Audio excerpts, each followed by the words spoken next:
కొద్దిగా ఆలస్యమైంది కదా. మరి ఈరోజు వెంకటేశ్వర స్వామి గుడికి వెళ్ళాం, మరి అందుకనే లేట్ అయింది. పర్లేదు కదా.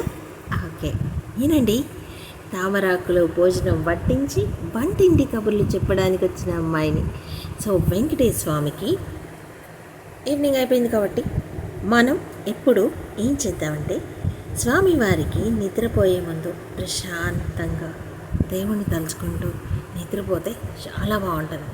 సో అందుకని మీ అందరి కోసం ఒక మధురమైన గానాన్ని నేను ఇప్పుడు తీసుకొచ్చాను. అక్కడితో పాటు నేను కూడా మీకు పాడి వినిపించిన రామ హరే రామ రామ హరే హరే హరే కృష్ణ హరే కృష్ణ కృష్ణ హరే హరే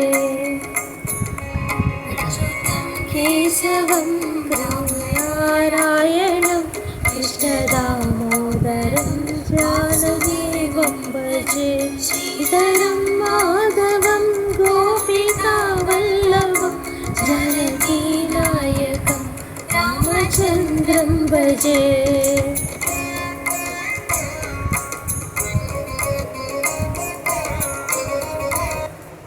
విన్నారు కదా, పాట బాగుంది కదా, చాలా ప్రశాంతంగా. నాకే మిస్టేక్స్ వచ్చినాయండి, ఎందుకంటే అచ్యుతం కేశవం రామనారాయణం కృష్ణ దామోదరం జానకీ నాయకం శ్రీధరం మాధవం గోపికా వల్లభం అని ఉంటుంది. సో ఇక్కడ వాసుదేవం భజయ్ అన్నది. మిస్టేక్స్ అంటే సారీ, బట్ పాట బాగుంది కదా. నిద్రపోయే ముందు స్వామివారిని తలుచుకుంటూ మా అమ్మమ్మ గారు హరే కృష్ణ హరే రామ రామ రామ కృష్ణ కృష్ణ అనుకుంటూ లెగుస్తారు. సో అలా లెగడం చాలా మంచిదంట. సో మీరు కూడా దేవుణ్ణి తలుచుకొని లెగవండి. లెగవగానే భూమాతకి దండం పెట్టుకోండి. ఎందుకంటే అమ్మ, నీ భూమి మీద నేను కాలు మొక్కుతున్నాను, నువ్వు మమ్మల్ని భరిస్తున్నావు కాబట్టి క్షమించమ్మా అని దండం పెట్టుకొని లెగిస్తే చాలా మంచిదంట. మా బామ్మగారు చెప్పారు మరి. సో మీకు ఈ వీడియో నచ్చితే లైక్ చేయండి, షేర్ చేయండి, సబ్స్క్రైబ్ చేయండి please. So me likes, me comments నాకు చాలా ఇంపార్టెంట్.